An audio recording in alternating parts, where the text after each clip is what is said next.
안녕하세요. 우리 친구들 지난 한 주간도 잘 지냈습니까? 오늘은 여름 성경학교이지만 9월에 넘어와서 하는 아주 신나는 성경학교의 마지막 날입니다. 그쵸?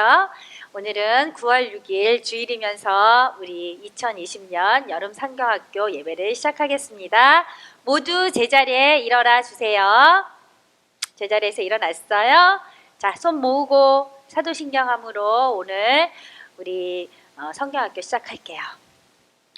전능하사 천지를 만드신 하나님 아버지를 내가 믿사오며 그 외아들 우리 주 예수 그리스도를 믿사오니 이는 성령으로 잉태하사 동정녀 마리아에게 나시고 본디오 빌라도에게 고난을 받으사 십자가에 못 박혀 죽으시고 장사한 지 사흘 만에 죽은 자 가운데서 다시 살아나시며 하늘에 오르사 전능하신 하나님 우편에 앉아 계시다가 저리로서 산자와 죽은 자를 심판하러 오시리라. 성령을 믿사오며 거룩한 공예와 성도가 서로 교통하는 것과 죄를 사하여 주시는 것과 몸이 다시 사는 것과 영원히 사는 것을 믿사옵나이다. 아멘. 네, 우리 친구들 이번 주까지만 영상으로 만나면 될 것 같았는데 우리 다음 주까지도 아마 영상으로 만날 것 같아요.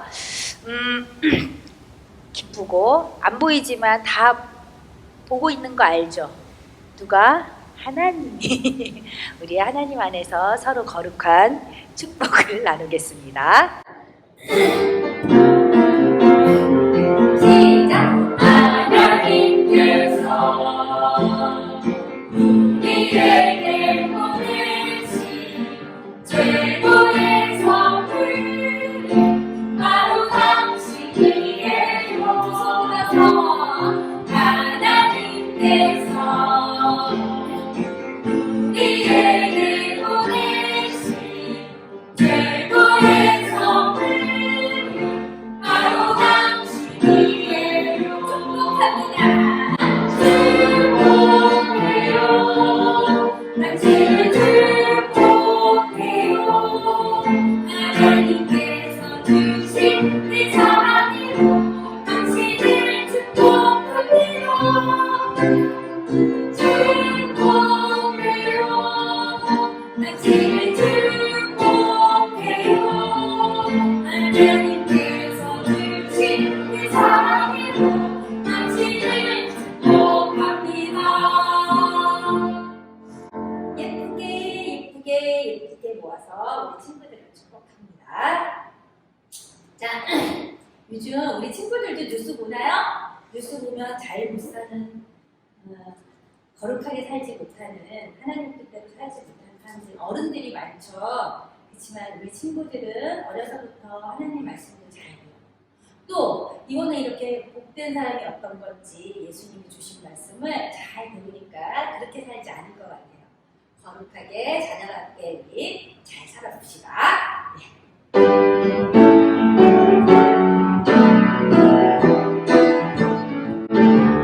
시작! 거룩하게 사는 것은 뭘까?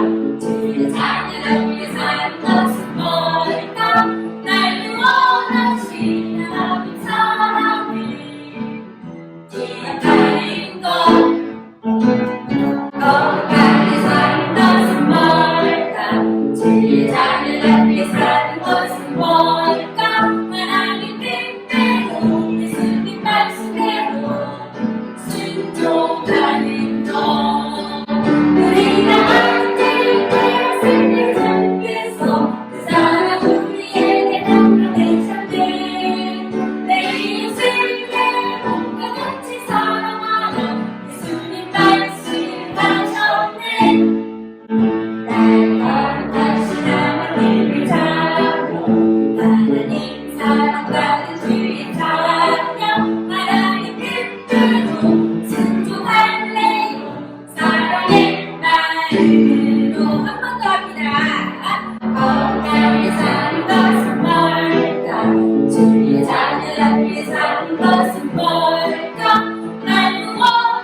아니라 하나님이 주신 사랑의 마음으로 우리 순종하면서 살겠습니다. 자, 우리 이번 성경학교 주제가 뭐죠? 뭘까요? 크게 말씀해 주세요. 다시 성경학교 주제 뭐죠? 복 있는 사람. 그렇죠. 그 사람이 누구예요? 나. 그래요. 우리 초등일부 친구들 여러분 자신, 너 선생님은 선생님 자신, 우리 예수님 믿는 모든 우리 나가 복 있는 사람이에요. 잊지 맙시다. 다 같이 일도 준비! 할렐루야!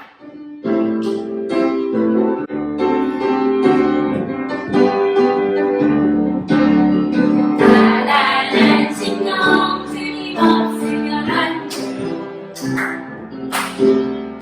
애통한 마음 죄 때문에 슬퍼 온유함으로 주님만 바라보아요. 하나님의 길을 간절히 삼으려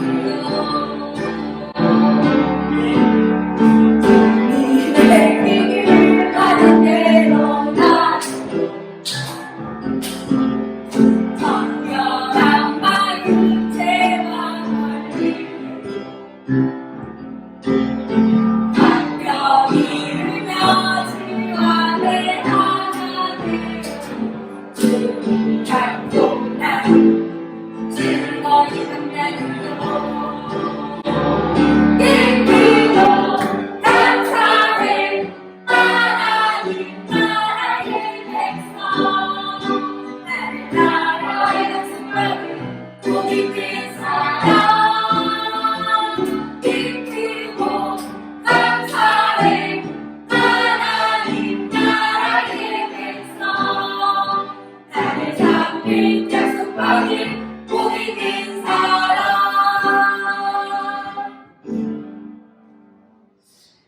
우리 친구들은 들렸나 모르겠네.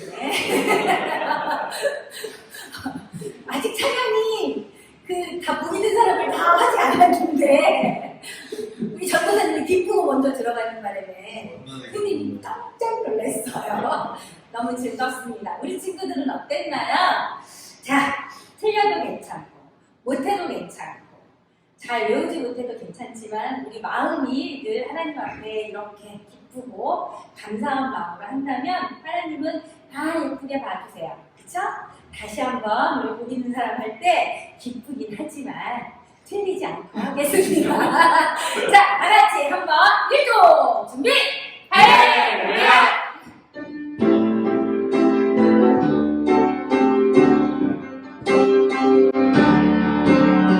가난한 심령 주님 없으면 안 돼요. 애통한 마음 죄 때문에 슬퍼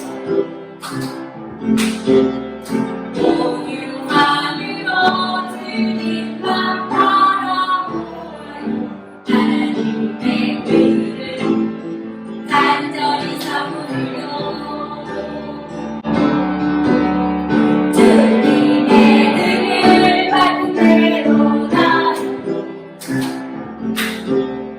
정결한 마음 죄와 멀리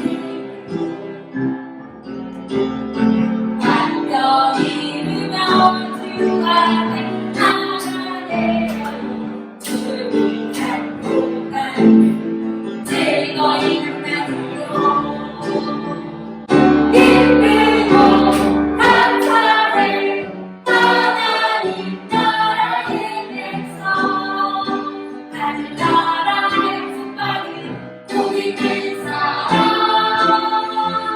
기쁘고 감사해 하나님 나라의 백성 하늘 잡힌 약속받은 복 있는 사람 우리 상금 하늘 잡힌 약속받은 복 있는 사람.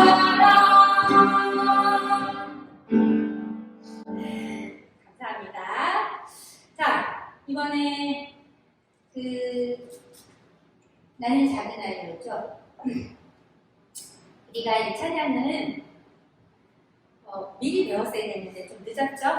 네, 별로 어렵지 않고 가사가 참 좋고 또 이 가사를 일정 부분 우리 초등일부 친구가 썼어요.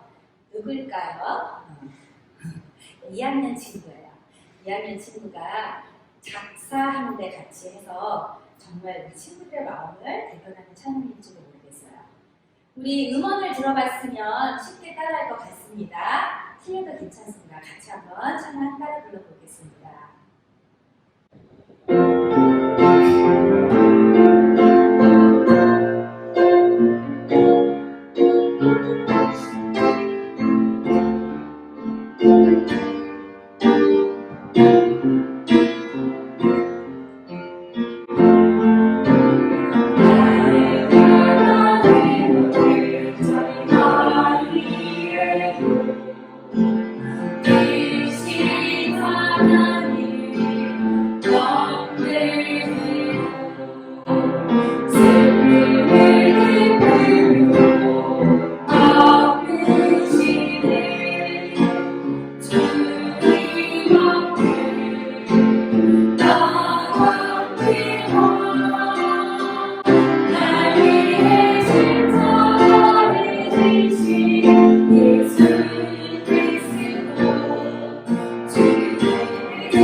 찬양이 너무 좋죠. 이 찬양 한 곡만 알아도 우리가 하나님 뜻을 어떻게 따라야 되는지 또 우리가 어떻게 구원을 받는지 알 수 있을 것 같습니다. 율동은 찬양도 천천히 가서 어렵지 않고요. 선생님이 한번 설명해보고 우리 찬양 같이 하고 율동할게요. 자, 가사 그대로. 나는 하나님 앞에 작은 아이예요. 나는 작은 아이예요. 크신 하나님을 꽤 경배해요. 그렇지 않죠? 그 다음에 슬픔, 눈을 가립니다. 슬픔을 기쁨으로 바꿔주세요. 바꾸시는 주님 앞에 나아갑니다. 누굴 위해 십자가 졌죠? 날 위해 십자가를 지신 예수 그리스도, 그 예수 그리스도를 의지하면 우리 모든 죄를 사해 주시네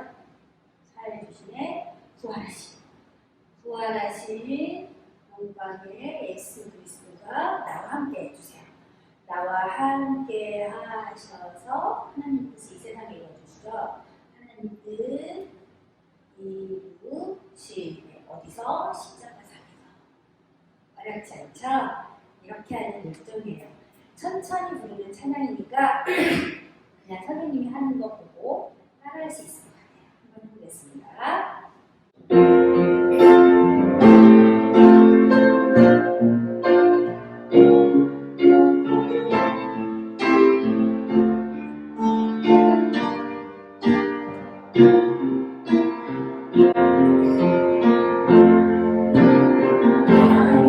하나님 앞에 작은 아이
이 찬송은 우리가 일반 예배 때도 많이 부를 거예요. 같이 친구들이랑 은혜 받았으면 합니다. 예, 이제 여러 가지로 정말 올 2020년은 굉장히 어드벤처한 스펙타클한 한 해였는데 이런 속에서도 우리가 해야 될 게 하나 있죠. 우리가 복 있는 사람이고 거룩하게 자녀답게 살아서 믿음으로 이 세상을 밝게 비춰서 못되고 악한 사람들 썩 물러나게 우리 그렇게 해봐요. 자, 남자친구들 먼저 율동 준비! 할렐루야! 아유, 잘했어요. 여자친구들 율동 준비! 할렐루야! 더 잘했어요. 자, 다 같이 율동 준비! 할렐루야!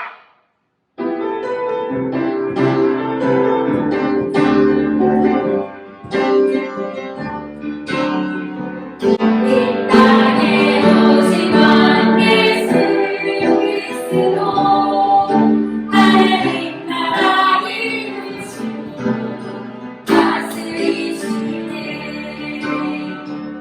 생명의 빛이신 그분을 따르니 주 안에서 빛을 자녀들로 대만이다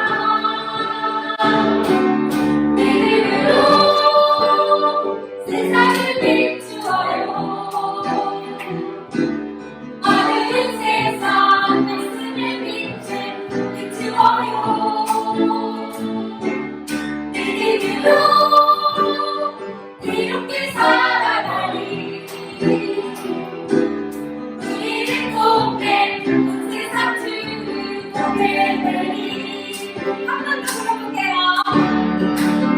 이 땅에 오신 것 예수 그리스도 하나님 나라 이루시고 다스리시네 생명의 빛이신 그분을 따르니 주 안에서 빛을 자녀들로 대나리라 믿음으로 세상을 비추어요. 어두운 세상 말씀을 빛을 비추어요. 믿음으로 이롭게 살아가니 우리를 통해 온 세상 주를 보게 되니 믿음으로 세상을 비추어요. 어두운 세상 말씀의 빛을 비추어요. 믿음으로 이롭게 살아가니 우리를 통해 온 세상 주를 보게 되니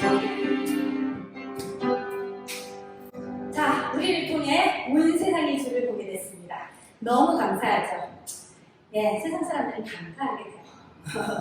자, 이제 제자리에 앉겠습니다. 이 찬송, 찬양 참 오랜만에 작년에 많이 불렀는데 부르는 찬양인 것 같습니다.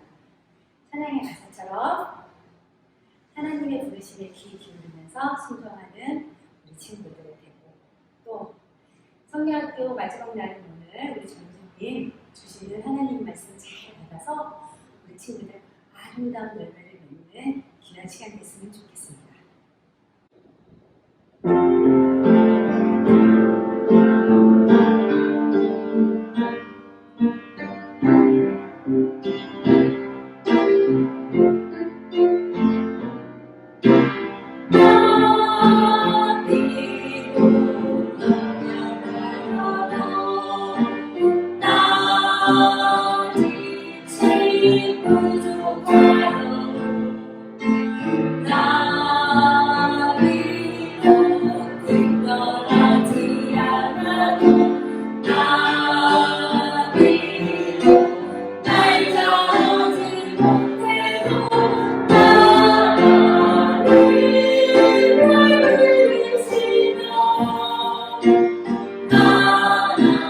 하나님 날 부르시면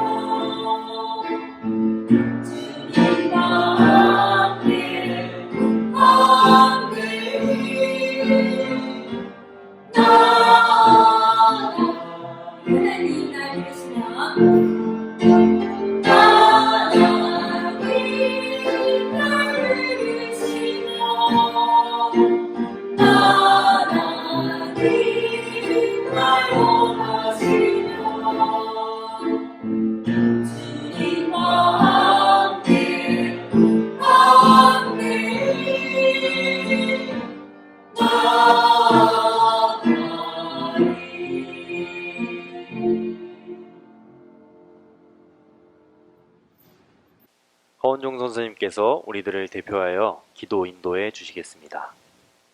우리 친구들 다 같이 기도드리시겠습니다.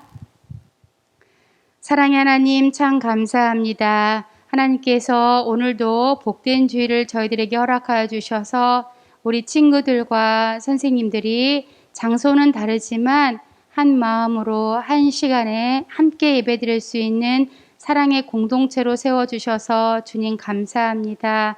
오늘도 저희가 드려지는 이 예배가 하나님이 기뻐하시는, 하나님이 원하시는, 하나님 뜻대로 드려지는 귀한 예배가 되어질 것을 저희들은 믿습니다.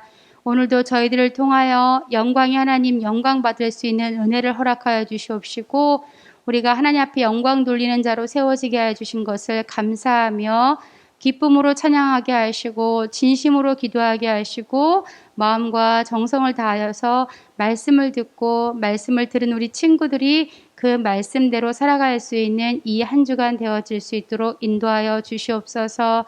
하나님, 밖에서는 코로나라는 것으로 인하여 우리 친구들이 학교에 마음대로 갈 수가 없고 또 밖에 외출도 쉽지 않은 상황입니다.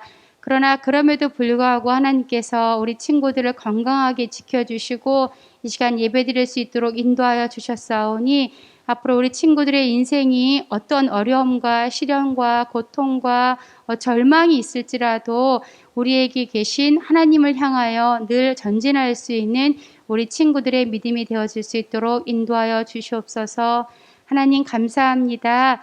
상황이 여의치 않지만 저희가 지난주부터 여름 성경학교를 진행하게 하시고 특별히 마태복음의 말씀을 통하여 복 있는 자들이 어떤 행동들을 해야 되고 어떤 마음을 가져야 되며 그에 따른 복이 어떤 것인가 우리가 말씀을 통해서 배워갈 수 있도록 하나님 함께하여 주시니 감사드립니다. 하나님 우리가 이 팔복을 입술로만 암기하고 생각하는 것이 아니라 우리의 마음에 새길 수 있도록 인도하여 주시옵시고 모세에게 주셨던 그 율법처럼 우리 마음에 정말로 각인이 되어져서 우리 친구들이 이 땅을 살아나갈 때 하나님의 말씀으로서 늘 힘있게 살아갈 수 있는 귀한 은혜의 시간 되어질 수 있도록 인도하여 주시옵소서. 하나님 이 말씀을 통하여서 나만 듣고 나만 변하는 것이 아니라 하나님께서 우리에게 주어진 이웃들 혹은 또한 부모님이 연약한 믿음들 가지신 부모님들 또한 내 동생들, 내 형제 누나들을 하나님 말씀으로 함께 우리 세워져 가고 지켜나갈 수 있는 우리 초등 일부가 되어지도록 인도하여 주시옵시고 무엇보다 우리 초등 일부 친구들 하나님 나만 아는 사람이 아니라 이타적인 사랑 예수님이 우리에게 베풀어 주셨던 그 사랑을 가지고 오늘도 살아갈 수 있는 멋진 친구들 되어질 수 있도록 하나님 축복하여 주시옵소서. 답답한 생활 속에서도 불평 이전에 무엇보다도 하나님이 함께 하시는 것에 감사하는 우리 친구들 되어지게 하여 주시옵시고 이것이 이들의 신앙과의 믿음의 고백이 되어질 수 있도록 또한 인도하여 주시옵소서. 오늘은 주님 전도사님을 통하여서 팔복의 4가지를 또 다시 들을 것입니다. 지난주에 들은 말씀이 기억나게 하여 주시옵시고 이 주간 들은 말씀을 통하여서 우리 친구들이 그 말씀이 입술에 떠나지 않게 하시며 그 떠나지 않음을 통하여서 늘 영광의 하나님을 바라보는 우리 친구들 되어질 수 있도록 인도하여 주시옵소서.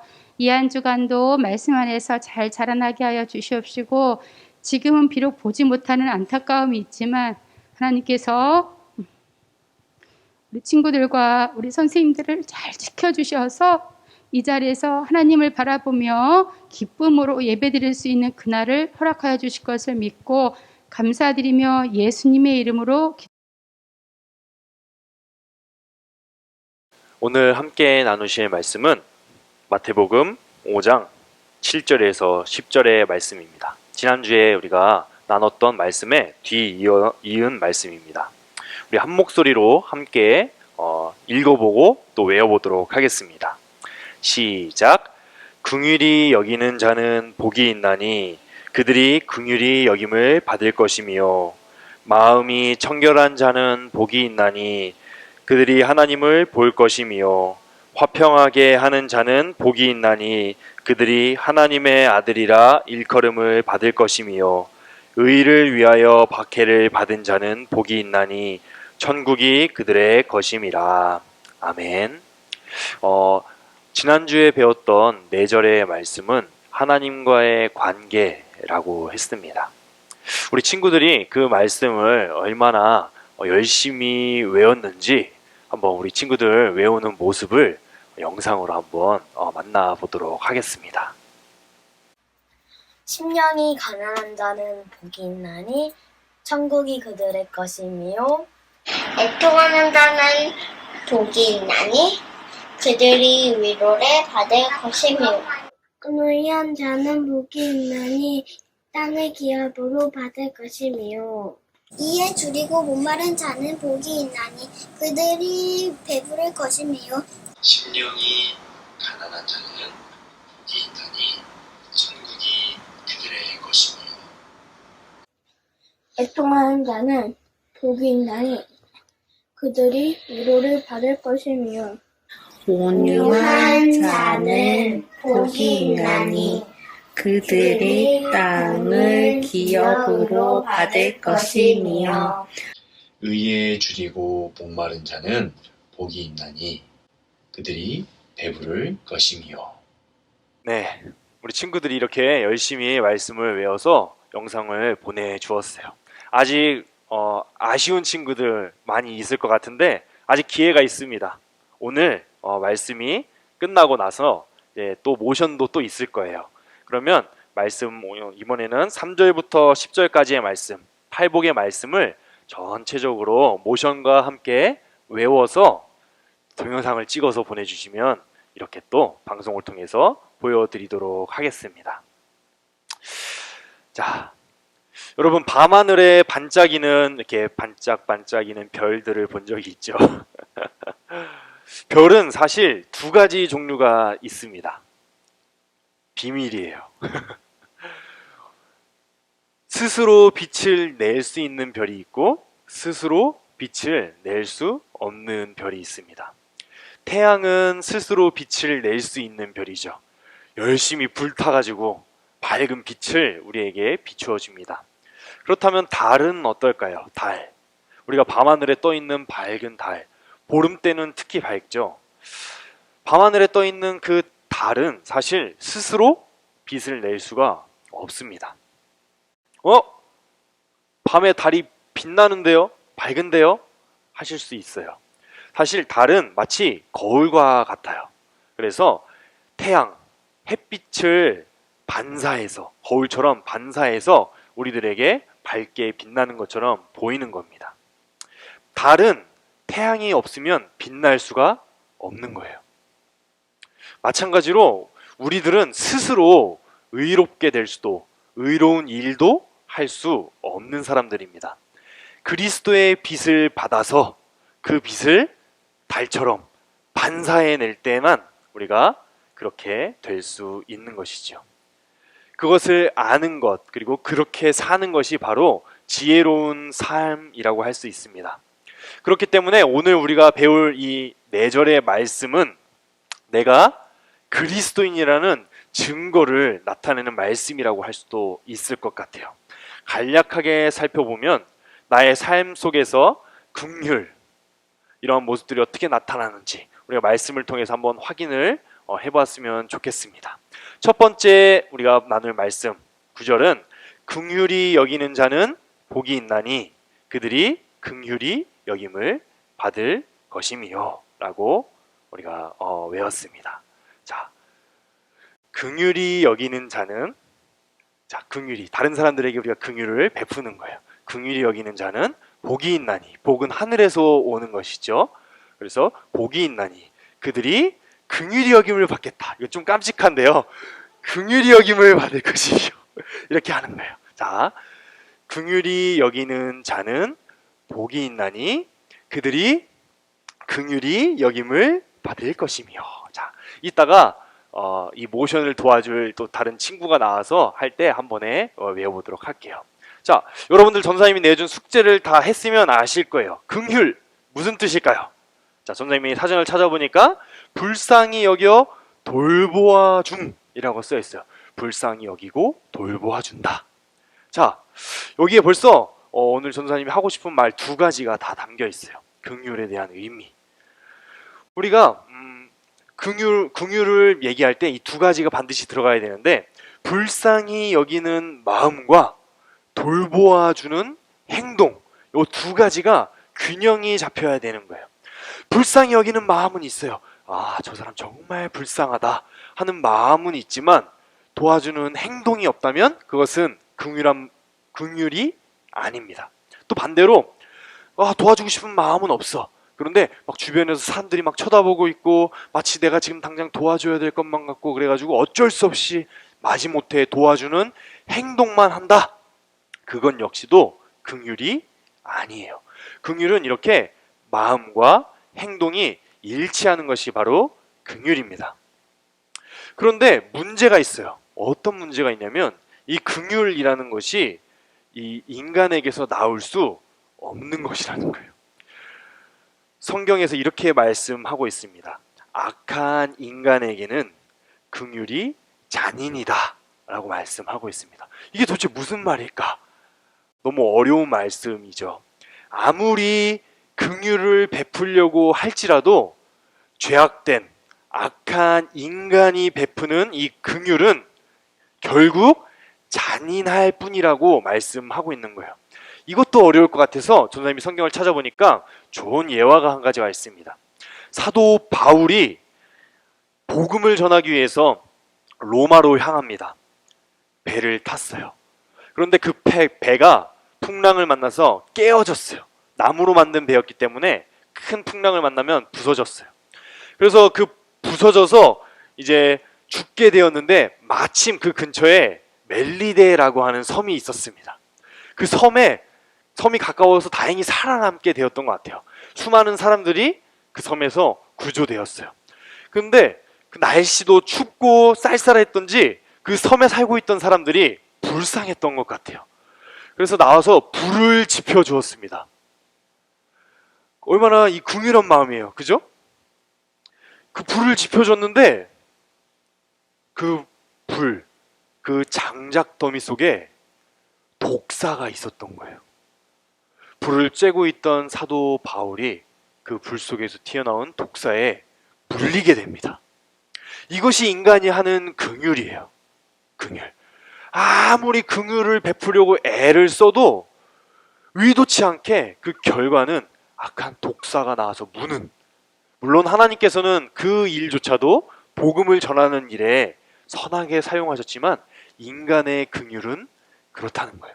이처럼 인간은 긍휼을 베풀래야 베풀 수가 없습니다. 그런데 오늘 말씀에서 긍휼을 베푼 사람이 긍휼을 기대할 수 있다고 말씀하고 있어요. 긍휼을 베푸는 사람이야말로 정말 하나님의 긍휼을 소망하고 바랄 수 있는 사람이다. 그러한 자에게만 긍휼이 약속되었다. 이렇게 말씀하고 있는 것 같아요. 긍휼을 받아본 사람만이 베풀 수 있는 것입니다. 이 세상은 긍휼을 줄 수가 없어요. 이 세상은 긍휼한 마음을 내려고 아무리 애를 써도 그 결과는 항상 악할 뿐이에요. 그렇지만 하나님의 긍휼을 받아본 사람들만이 이 긍휼을 진정으로 베풀 수 있다는 것이죠. 긍휼은 불쌍히 여겨서 돌보아 주는 것이라고 말씀했습니다. 비참한 사람에 대한 사랑이라고 했어요. 진정한 긍휼은 무엇일까? 진정한 긍휼. 선생님이 아주 깜빡한 것이 한 가지가 있는데 아주 이쁘게 준비하고 쓰질 않았어요. 자, 그래서 여기 빈칸에 들어갈 마음은 긍휼히 여기는 자입니다. 긍휼히 여기는 자. 자, 이 긍휼은 불쌍히 여겨 돌보아주고 비참한 사람들을 사랑하는 것이 긍휼인데, 정말로 인간에게 있어야 할 긍휼이 무엇일까? 우리가 잠잠히 생각을 해보면 바로 죄에 대한 문제라는 사실을 알 수 있어요. 다른 많은 것들도 우리가 해결할 수 없는 수많은 문제들이 있지만, 특별히 정말 해결할 수 없는 수많은 문제들 중에 반드시 해결해야 할 문제라고 한다면 바로 죄의 문제라고 할 수가 있습니다. 사실 다른 문제들은 이 땅에 살다가 우리가 죽으면 그만인 문제들이죠. 그렇지만 죄의 문제는 우리가 죽어도 끝나지 않는 영원한 문제이기 때문이에요. 이 진정한 긍휼을 베풀 수 있는 분은 바로 하나님밖에 없다는 말씀이에요. 하나님께서는 죄인들을 용서하시기 위해서 독생자 예수 그리스도를 우리에게 보내주셨죠. 이 땅 가운데 그 예수 그리스도를 보내주신 그것이 바로 긍휼이라고 할 수가 있는 것입니다. 우리들을 불쌍히 여길 뿐만 아니라 정말 죄악 가운데에서 불쌍하게 사는구나 하면서 참 불쌍하다, 그런데 어찌할꼬 하고 계시는 것이 아니라 예수 그리스도, 하나님이신 예수 그리스도를 이 땅 가운데 보내주셔서 직접 그 죄의 문제를 해결해 주시는 것, 그것이 바로 긍휼이라고 말씀하는 것이죠. 그 긍휼을 받은 자들만이 긍휼을 베풀 수 있다는 것입니다. 그렇게 우리가 긍휼을 받아 긍휼을 베푸는 자들이 되었을 때, 그러한 자들이 바로 긍휼이 여김을 받을 자들이라고 말씀하는 것입니다. 긍휼이 여김을 받는다라는 말은 참 재미있는 말이에요. 그런데 이 말 속에는 사실 칭찬과 인정 또는 증거의 말이 담겨 있습니다. 너가 정말로 긍휼 받은 자야 하면서 칭찬해 주시는 것과, 너가 진정 긍휼을 받은 대로 긍휼을 실천했으니 너는 이제 하나님께 긍휼을 약속받았어 하는 그런 인정이 담겨 있는 말씀이라고 할 수가 있습니다. 자, 조금 헷갈릴 수가 있어요. 자, 태양이 빛을 내서 달이 그 빛을 받아서 그 빛을 반사하듯이 우리가 하나님께 긍휼을 받아서 그 긍휼을 우리가 삶 가운데에서 나타냈을 때, 그 긍휼을 보고 저자는 하나님께 긍휼을 받은 자구나 라고 알 수 있다는 거예요. 증언할 수 있다라는 그런 말씀입니다. 자, 두 번째 말씀을 우리가 한번 살펴보도록 하겠습니다. 두 번째 말씀. 자, 어떠한 자가 복이 있다고 말씀할까요? 어떠한 자가? 자, 청결한 자가 복이 있다고 말씀을 하고 있습니다. 청결한 자. 청결, 여러분 사전 찾아봤으면 아실 거예요. 청결은 맑고 깨끗함이라고 말씀하고 있습니다. 맑고 깨끗해지려면 어떻게 해야 될까요? 씻어야겠죠. 지금 안 씻고 예배하는 친구 있을 것 같은데 지금 가긴 좀 그러니까 예배가 끝나고 빨리 씻으세요. 자, 우리가 씻어야 깨끗해지죠. 근데 겉모습은 깨끗하게 하고자 하면 얼마든지 깨끗하게 할 수가 있어요. 옷을 빤다든지 이발을 한다든지 세수를 깨끗하게 하고 화장을 이쁘게 한다든지 입술을 이쁘게 바르고 얼마든지 이쁘고 깨끗하게 할 수가 있습니다. 그렇게 노력하면 할 수가 있죠. 그래서 바리새인들도 그렇게 겉모습으로 깨끗해지려고 애를 썼어요. 노력했습니다. 남들이 보는 앞에서 기도하고 또 막 고상한 척 회개하고 무릎 꿇고 앉아가지고 막 다리는 속으로 엄청 저리면서 지금 내가 이거 무릎을 풀어 말아 하면서 속으로는 그러면서 겉으로는 다른 사람들이 쳐다보고 있으니까 막 무릎 꿇고 있고, 그렇게 죄 없는 채 하며 거룩한 채 하며 또 실제로 깨끗한 채 하며 손발을 씻으며, 그렇게 바리새인들은 겉으로 깨끗한 채 했습니다. 속은 어땠을까요? 그 속은 죄악으로 가득했죠. 겉을 청결하게 하는 것은 너무 쉬운 일이지만 속을 청결하게 하는 것은 너무도 어려운 일이에요. 사실 불가능한 일이라고 해도 맞을 것 같아요. 청결하게 하라. 청결한 자는 복이 있다. 그런데 마음이 청결한 자가 복이 있다 라고 말씀을 하십니다. 전도사님이 경험했던 가장 깨끗한 물은, 전도사님이 옛날에 대학 다닐 때 배낭여행을 했는데 스위스라는 나라에 갔었어요. 스위스는 지금도 한여름에도 만년설이라고 하는 그 빙하가 산 꼭대기에 있는 나라예요.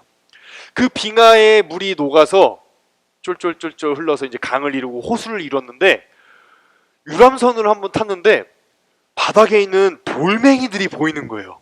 이런 자갈 같이 생긴 배곡 같은 그런 돌멩이들이 막 보이는 거예요. 와, 진짜 이쁘다. 어쩜 이렇게 돌멩이들까지도 이렇게 이쁘게 잘 보일까 했는데, 나중에 알고 봤더니 그 호수의 수심이, 그 깊이가 5m, 10m가 넘는 거예요. 너무 신기했어요. 강바닥, 정말 건물 5층, 6층 되는 그 깊이에 있는 그 강바닥에 있는 돌이 지금 내 눈에 선명하게 보이는 거죠. 청결은 이런 거죠. 강물을 딱 들여봤는데 속이 안 보여. 멀리서 봤을 때는 깨끗해 보였는데 물고기가 사는지 돌멩이가 있는지 흙바닥인지 보이지가 않는 것. 이것은 청결이 아니지만 들여다봤을 때 속이 훤히 다 들여다 보이는 것. 이것이 바로 청결이라고 할 수가 있습니다. 위선, 외식, 이런 바리새인들이 했던 이런 행동들이 없는 것입니다. 마음과 말과 행동이 일치하는 것이 바로 청결한 마음이라고 할 수도 있을 것 같아요. 또 우리가 쉬운 말로, 여러분들이 아는 말로 하면 성실, 정직, 이런 말들로 표현할 수가 있을 것 같습니다. 그런데 문제가 여기에도 있어요. 항상 우리의 인생에는 문제가 있는데 여기에도 큰 문제가 있습니다. 신실하고 정직하고 성실하게 도둑질을 하면 어떻게 될까요? 여러분, 그런 생각 해보셨어요? 성실하게 도둑질을 하면 어떻게 될까? 대도둑이 되겠죠. 아주 유명한 도둑이 될 겁니다. 밤낮으로 연구해. 어떻게 하면 도둑질을 잘할 수 있을까? 어떻게 하면 경찰에게 안 잡힐 수 있을까? 어디로 가면 안 들키고 도둑질을 할 수 있을까? 연구한단 말이에요. 그렇게 성실하면 어떡할까요? 더 큰 도둑, 더 큰 죄인이 되겠죠. 우리의 인생이 바로 이와 같아요. 우리가 청결하려고 애쓰고 성실하려고 애쓰고 힘쓰지만 우리에게 그럴 능력도 없고 무엇에 청결해야 되는지 알 방법이 없습니다. 그렇게 애쓰고 힘쓰면 힘쓸수록 우리는 더 죄 가운데로 나아가게 되고 더 하나님과 멀어지는 길로 가게 된다는 거예요. 너무나 슬픈 일이죠. 그런데 하나님께서 우리에게 말씀해 주셨어요.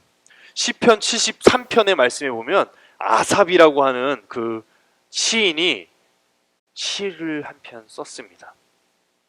하나님께서는 마음이 정결한 자에게 선을 행하시나 나는 거의 넘어질 뻔하였고 나의 걸음은 미끄러질 뻔하였다. 아, 하나님께서는 마음이 청결한 자에게 복을 베푸시죠. 하나님, 그런데 저는 거의 넘어질 뻔했고 미끄러질 뻔했습니다. 이렇게 고백하고 있는 거예요. 우리의 고백과 같죠. 하나님, 정결한 마음, 청결한 마음으로 살고 싶은데 도둑과 같이 무엇에 청결하고 무엇에 정결해야 할까요? 저는 늘 넘어지고 미끄러지는 자입니다. 우리의 고백과 같습니다. 그런데 이 시인이 자신의 인생을 쫙 고백하면서 내가 이런 일들 때문에 넘어질 뻔했고 이런 일들 때문에 미끄러질 뻔했고 세상을 바라보니 세상은 잘 살고 세상에 악한 일들을 행하는 사람들은 떵떵거리면서 장수하고 건강하는데 하나님의 말씀을 지키는 나는 왜 이 모양 이 꼴이야 하면서 막 한탄하면서 억울해하다가 그 시의 끝에 이렇게 얘기합니다. 내가 이같이 우매무지함으로 주 앞에 짐승이 오나. 하나님, 제가 잘 몰랐습니다. 하나님, 제가 눈으로 보기에 그 사람들이 잘 살고 있고 축복받는 것 같고 부자로 살고 이러니까 제가 잘 몰랐는데 제가 정말 짐승 같았습니다. 제가 그렇게 생각하고 억울해할 때에도 하나님께서는 저와 함께 하시고 제 오른손을 붙드셨죠. 하나님, 제발 주의 교훈으로 나를 인도하시고 후에는 영광으로 나를 영접하소서. 주의 교훈으로 나를 인도하시고 주의 교훈으로 나를 인도하시고. 무엇에 성실해야 하는가? 아삽이 몰라 헤매일 때는 이렇게 이리저리 넘어지며 헤맸지만 이제 말하는 거예요. 주께 기도하는 거예요. 주의 교훈으로 나를 인도해 주세요. 하나님의 말씀으로 나를 인도해 주세요.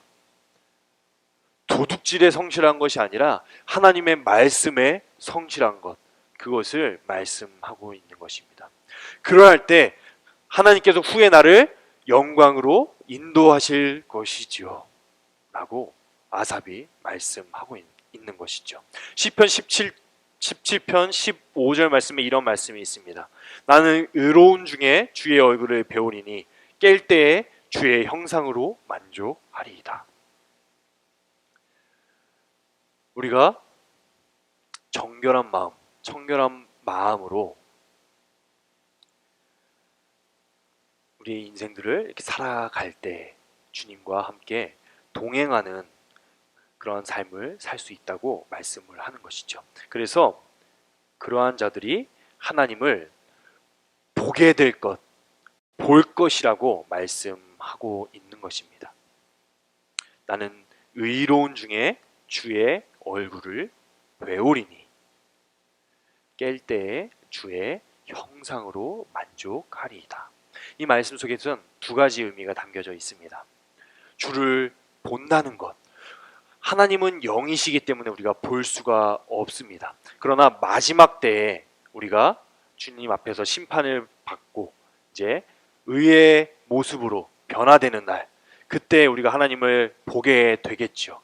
그 보게 될 것도 있지만 우리가 말씀을 통해서 우리의 인생 속에서 말씀 묵상하는 가운데 하나님을 우리가 인격적으로 느끼고 경험하게 되는 그 보게 될 것도 말씀하고 있는 것입니다. 그런데 주의 형상으로 만족하리이다. 깰 때에 주의 형상으로 만족하리이다 하고 말씀을 하고 있습니다. 우리의 모습을 통해서 여러분이 거울을 볼 때 주의 형상이 그곳에 나타나는가 나타나지 않는가, 우리의 이런 정결한 마음이 있는가 없는가 거울을 보듯이 한번 생각을 해보세요. 그렇게 볼 때 나에게 정결한 마음이 있다면 이것이 하나님의 마음이구나. 내가 하나님의 마음을 내 안에 품고 하나님과 함께하고 있구나. 하나님을 보고 있구나 라는 증거로 우리가 삼을 수 있다는 그러한 말씀입니다. 자, 다음 말씀 한번 살펴보도록 하겠습니다. 자, 어떻게 하는 자가 복이 있다고 말씀을 하고 있을까요? 자, 세 번째, 화평하게 하는 자는 복이 있나니 그들이 하나님의 아들이라 일컬음을 받을 것이며. 두 번째 모션은 안 알려줬죠? 네. 자, 화평하게 하는 자는, 화평하게 주변 사람들과 화평하게 하는 자는 복이 있나니 그들이 하나님의 아들, 나는 하나님의 아들이야, 하나님의 아들이야 하고 일컬음을 받을 것이며. 이렇게 모션을 해보았습니다. 자, 화평하게 한다는 것은 무엇일까? 화평, 여러분들 뭐 찾아본 친구들은 알 거예요. 화목하고 평온함 이렇게 나와 있어요. 아마 화목하고 평온함의 앞글자를 따서 화평 이렇게 했던 것 같습니다. 그런데 화평이라는 단어를 우리가 한번 살펴볼 때 중요하게 생각해야 될 것이 한 가지 있어요. 나는 화평해 라고 하는 사람은 없어요. 화평이라는 말은 누군가 뭐 관계나 사이, 친구 사이, 나라의 관계, 이런 관계 속에서 그 둘의 관계를 나타낼 때 사용되는 말이에요. 쉽게 말해서 저 친구랑 나는 화평한 사이야 라고 얘기할 수 있는 그런 말이에요. 이게 굉장히 중요합니다. 이 관계, 사이를 나타낸다는 것은 매우 중요한 말이에요. 왜냐하면 화평하게 하는 자라는 말은 그래서 다른 말로 하면 중재자라고 할 수도 있다는 거예요. 이 친구랑 싸웠어요. 이 두 친구를 사이좋게 화해시키는 것, 화평하게 하는 것, 그러한 자는 복이 있다라고 예수님께서 말씀하고 있는 거예요. 또는 나랑 다른 친구가 싸웠어요. 우리 둘이 싸웠지만 내가 먼저 이 친구에게 사과하고 다가가고 용서하거나 잘못을 빌고 이렇게 해서 이 우리 둘 사이를 화평하게 하는 것, 이것을 화평하게 하는 자라고 할 수가 있습니다. 그 관계를 회복시키는 것이라고 할 수가 있겠죠. 그런데 세상은 손해보기를 싫어하죠. 여러분, 먼저 사과하라 그러면 사과하기 싫어하잖아요. 싸웠을 때 네가 먼저 사과해. 제가 잘못했는데요. 전 잘못하고 없는데요. 저는 피해자인데요. 뭐 피해자라고는 안 하지만 제가 당한 건데요. 그렇잖아요. 억울하잖아요. 세상은 손해보기를 싫어해요. 먼저 다가가기 싫어하고 용서하기 싫어하고 또 받아주기도 싫어한단 말이에요. 우리가 먼저 다가가서 사과하고 용서하고 또 베풀어 줄 수 있는 이유는 무엇일까요? 그것은 바로 예수 그리스도 때문입니다. 우리는 죄 때문에 하나님께 다가갈 수가 없는 사람들이에요. 다른 말로 하나님과 우리는 화평할 수 없는 사이예요. 관계가 깨어져서 전쟁하는 사이란 말이에요. 하나님은 의로우신 분이지만 우리는 죄악된 사람들이에요. 전쟁 중이죠. 의와 죄가 어떻게 만나겠어요? 그런데 그 사이를 예수님께서 탁 나타나셔서 화평하게 해 주신 거예요. 화평하게.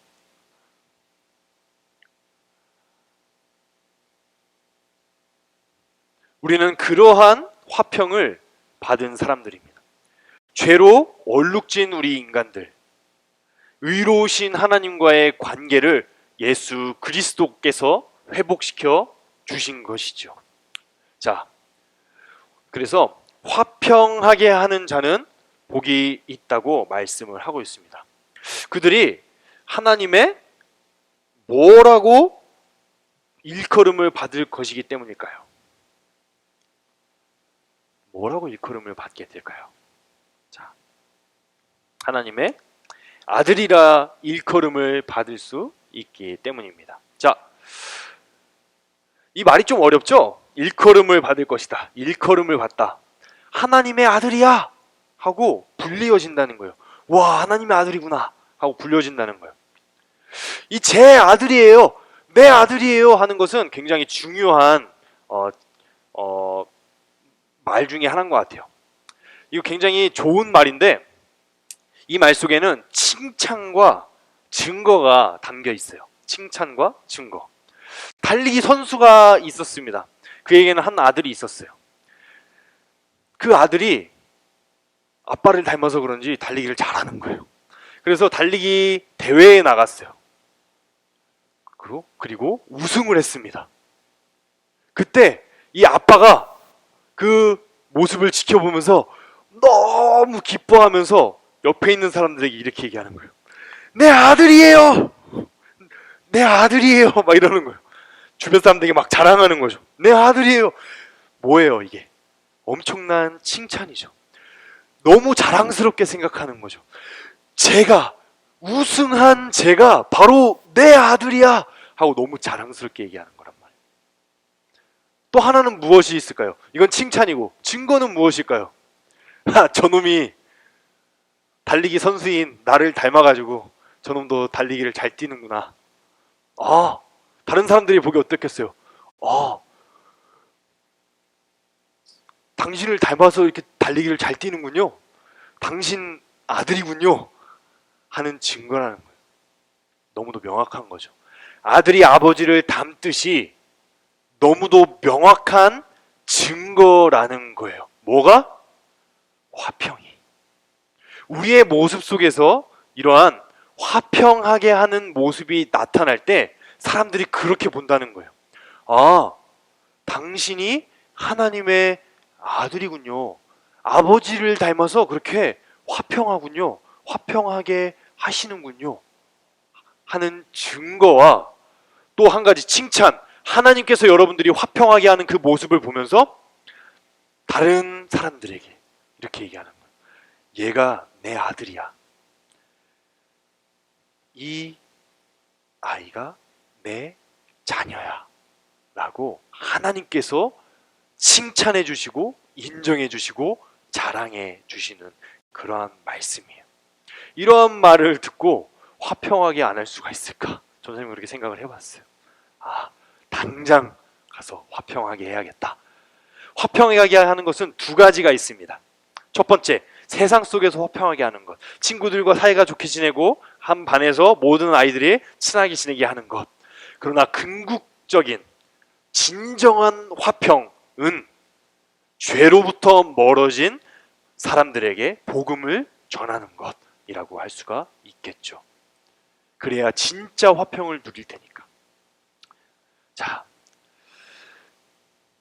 마지막 말씀 한번 살펴보겠습니다. 여러분들이 기다리고 기다리는 마지막 말씀. 도대체 언제 끝나는가? 자, 뭐를 위하여 뭐를 받은 자는 복이 있나니 무엇이 그들의 것임이라.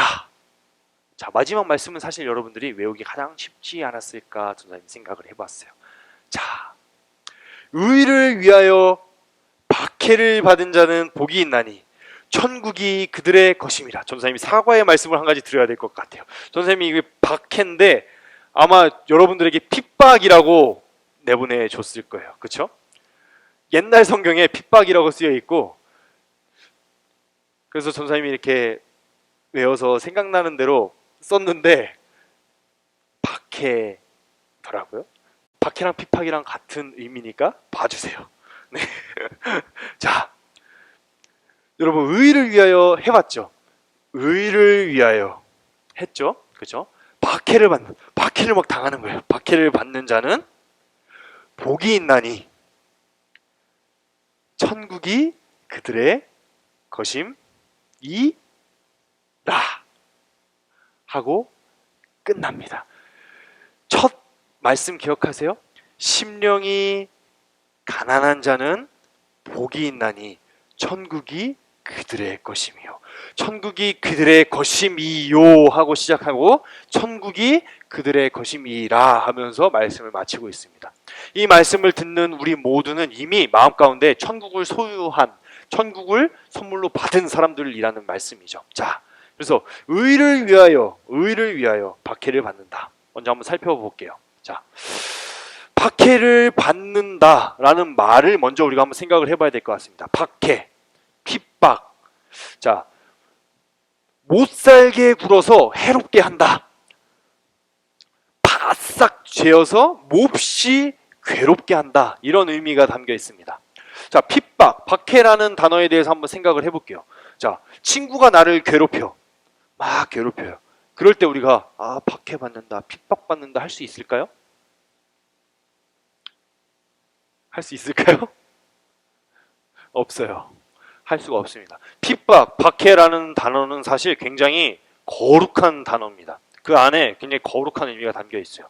일제강점기 시대 때 일본이 우리나라를 침략해서 우리나라를 강제로 점령했을 때 일본과 맞서 싸운 우리의 독립투사들께서 일본에게 박해와 핍박을 당하셨습니다.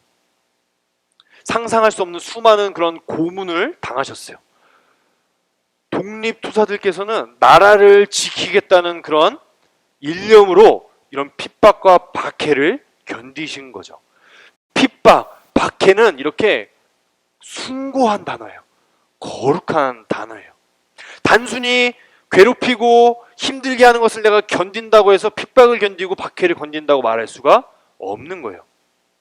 거룩한 숭고한 목적을 가지고 그것을 지키기 위해 견디는 것, 그럴 때 우리가 핍박 그리고 박해라고 할 수가 있는 것입니다. 오늘 말씀은 우리에게 의를 위하여라고 명확하게 말씀하고 있어요. 내가 잘못해가지고 어디 가갖고 막 괴롭힘 당하고 힘든 일 겪는 거 가지고 아 이게 하나님의 박해야 고난이야 하면 안 된다는 거예요. 뭐라고요? 의를 위하여 박해를 받는, 핍박을 받는 것이라고 말씀을 하고 있습니다.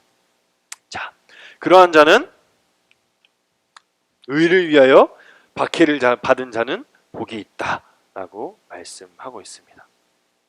하나님의 말씀을 지키기 위해서 내가 박해를 받았다면 그것은 이미 천국이 내게 주어져 있다라고 예수님께서 증언해 주시고 계신 말씀이요. 자, 다시 한번 우리가 천천히 한번 살펴볼 필요가 있어요.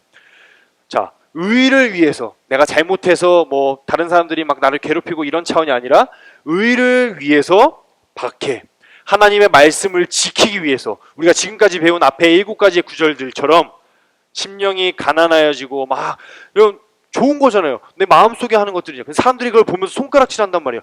야, 니만 거룩하냐 임마? 니만 착해? 니만 잘났어? 니만 의로워? 야, 세상 다 이렇게 사는 거야. 괜히 손가락질한단 말이에요. 왜? 세상과 다르게 사니까. 자기는 악하게 사는데 거룩하게 살려고 하니까 꼴 보기도 싫은 거거든요. 그래서 핍박한단 말이에요. 심지어 오늘 배운 말씀 첫 번째, 심매원의 긍휼히 여기는 자, 다른 사람들에게 막 긍휼을 베풀어. 그럼 세상 사람들이 뭐라고 하는 줄 알아요? 야, 너 뭐 무슨 꿍꿍이로 그렇게 하는 거야? 너 뭐 나중에 뭐 정치인 하려고 그래? 너 나중에 뭐 잘 되려고 그러는 거야? 뭐 그렇게 하면 복 받는데? 우리 이런단 말이에요. 마음이 청결한 자, 하나님 앞에서 깨끗하고 성실한 마음으로 하나님의 말씀을 따라 살아가려고 하는 그런 마음이 청결한 자, 그런 깨끗한 마음을 가진 사람에게 뭐라고 그래요? 야, 깨끗한 물에는 물고기가 없어. 이게 무슨 말이에요? 은근히 핍박하고 무시한단 말이에요. 적당히 더러워야 세상에 살기도 편하고 잘 사는 거야. 막 화평하게 하는 자, 다른 사람들과 화해하고 먼저 사과하고, 그럼 어떻게 될까요? 아, 내가 먼저 사과하니까 저 사람들이 나를 보면서 아, 저 사람은 정말 하나님을 믿는 사람이구나 하면서 아, 정말 존경받을 만한 사람이야 할까요? 아, 쟤는 호구야. 쟤는 마음대로 해도 돼. 무시하고 함부로 하고 이용해 먹는단 말이에요. 세상은 그렇단 말이에요. 그렇게 사는 사람들, 그렇게 살다가 받는 박해가 바로 의를 위하여 박해를 받는 거예요. 그렇게 살다가 받는 박해가, 하나님의 말씀대로 말씀을 지켜 살다가 받는 그 박해, 그러한 자는 복이 있나니 천국이 그들의 것임이라. 자, 여기서 주목해서 봐야 될 단어는 바로 박해를 받은입니다. 받은. 무슨 말이에요? 이미 박해를 받았다는 거예요? 아직 미래의 박해를 받을 거라는 거예요? 갑자기 영어 시간이 된 것 같은데 이미 받았다는 거예요. 여러분 삶을 한번 생각해 보세요. 여러분 인생, 여러분의 짧은 8, 9, 10년의 인생을 한번 생각해 보세요. 여러분이 하나님의 말씀을 지키기 위해서 살다가 박해를 받은 경험이 있어요? 욕을 먹은 경험이 있어요? 복음을 전하다가 야, 너나 믿어 하면서 욕을 먹은 적이 있어요? 그런 적이 있는 사람은 천국이 이미 그들의 것이라고 예수님께서 말씀해주고 있는 거예요.